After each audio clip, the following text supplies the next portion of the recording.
Joining us this morning for our post-Thanksgiving roundtable are Boston Globe columnist Adrian Walker, Republican political analyst Rob Gray. Happy post-Thanksgiving, guys. Thanks for being here. Ed Markey left little doubt, right? 4 years from now, he's going to run again, right? He's in, absolutely. Both feet he's in. No, he says he's having the best time he's ever had. Yeah. Well, Rob, what was your reaction to that? I'm not surprised he's going to run. Senators like to stick around. Chuck Grassley just ran for re-election for 6 years. Right? He's 89, yeah. right? And he's not the only one.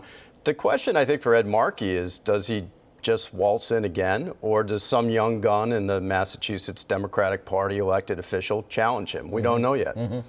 Let's talk about Senator Elizabeth Warren. She wants a comprehensive crypto bill following the FTX disaster. You heard what her colleague, Ed Markey, just said about it. Has Congress taken too long to deal with this, Rob? Of course. And Elizabeth Warren and others in Congress, they've been asleep at the switch. For all the regulations that Elizabeth Warren put on the financial service industry and Wall Street, legitimate Wall Street, this illegitimate thing that's in the Bahamas, they didn't do anything about. Why? I have to think that in part it's because Sam Bankman-Fried was a huge donor to Democrats, $40 million, the second largest Democratic donor. And also Elizabeth Warren had a relationship with Bankman-Fried's father working on tax reform legislation. So there's a lot going on there behind the scenes, but a lot of people lost billions of dollars because of it. Let me say slightly less cynically that I think Congress is generally terrible at dealing with emerging industries and emerging technologies, and I think they're a lead on a lot of things. And Sam Bankman-Fried did spend a lot of money and a lot of time wining and dining people on both sides of the aisle, let's be honest with them, for a very long time. Yes. Next item. Looks like there is a player in the House Democratic leadership with Katherine Clark vying for the number 2 spot as a younger generation takes over. Adrian, let me ask you, where do they have to go and what do they have to do to find more voters? Well, I think they found a lot of voters. Let's not forget, they did a lot better than anybody expected them to do.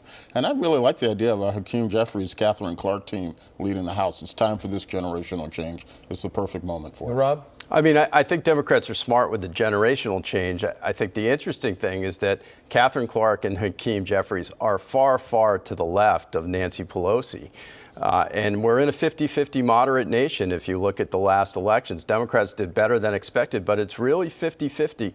So it's going to be interesting. She's a supporter of the Green New Deal and a lot of other far left ideas. Does she push that agenda or keep it more moderate like Nancy Pelosi did? I really don't think Jeffries or Clark can really be characterized as far left at all. They might be slightly to the left of Pelosi, but we're not talking about raging progressives. So do you think they have to dive deeper for those progressives, those people probably a little bit to the left of the middle, as opposed to trying to move to the center themselves? Absolutely. They're going to have to move a bit to the left. The Department of Public Health is being sued for working with Google to plant COVID contact tracing applications on phones without user permission. First, am I the only one that's not surprised here? And will there be major ramifications from this, Rob? Well, I'm not sure there will. This is serious business. 1 million citizens in Massachusetts, if true, tracked without their consent. But where are the questions for our political leadership about this? Everybody accepts that, we don't comment on pending lawsuits. Who's asking the governor or other political leaders, was this authorized and did this happen? We don't know the answers yet. Do you think this is going to be a big problem for government as well as for the Google and other entities of that sort? I agree with Rob. I think it certainly ought to be, but we'll see how big a problem it turns out to be. Yet another report of failure of the Boston Schools special education program, and this time it focused on Black and Latino boys. This is a decades-old problem.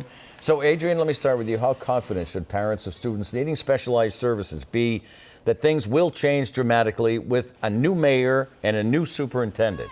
I don't think they should be all that confident at all. And I go back to the fact that this has been a decades-long problem of isolating these students who really should be mainstreamed in classes along with their peers. The BPS has consistently refused to deal with this, and they haven't said much about dealing with it in the wake of this report. So, and that's why it's lagged on for decades? Absolutely, yes. Rob?